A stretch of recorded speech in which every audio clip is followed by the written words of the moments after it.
আগামীর বাংলাদেশ হবে একটি মানবিক বাংলাদেশ। সাতক্ষীরা সংবাদদাতা মোহাম্মদ আব্দুল খালেকের প্রতিবেদনে থাকছে বিস্তারিত। জুলাই আগস্ট 2024 ছাত্র জনতার গণ অভ্যুত্থানের বর্ষপূর্তিতে সাতক্ষীরায় জামায়াতের উদ্যোগে গণমিছিল আয়োজন করা হয়। মঙ্গলবার 5 আগস্ট শহরের শহীদ আব্দুর রাজ্জাক পার্ক থেকে মিছিলটি শুরু হয়ে নিউ মার্কেট মোড়, তোফান মোড় হয়ে বড়বাজার সড়কের মধ্য দিয়ে সংক্ষিপ্ত সমাবেশের মাধ্যমে শেষ হয়। প্রচণ্ড বৃষ্টি উপেক্ষা করে শত শত মানুষ এই মিছিলে অংশ নেয়।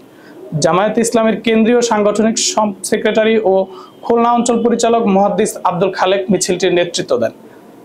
জামায়াতে ইসলামের কেন্দ্রীয় শুরা সদস্য, জেলা জামায়াতের আমির উপাধ্যক্ষ শহীদুল ইসলাম মুকুলের সভাপতিত্বে ও সেক্রেটারি মাওলানা আজিজুর রহমানের সঞ্চালনায় মিছিল পূর্ব সভায় বক্তব্য রাখেন জেলা জামায়াতের সহকারী সেক্রেটারি সহকারী অধ্যাপক ওমর ফারুক, জেলা কর্ম পরিষদ সদস্য অ্যাডভোকেট আব্দুস সোবহান মুকুল, অধ্যক্ষ মাওলানা আব্দুল বারী, জেলা অফিস সেক্রেটারি মাওলানা রুহুল আমিন, শহর জামায়াতের আমির জাহিদুল ইসলাম, সদর জামায়াতের আমির মাওলানা মোশাররফ হোসেন, শহর সেক্রেটারি খোরশেদ আলম, সদর সেক্রেটারি হাবিবুর রহমান প্রমুখ।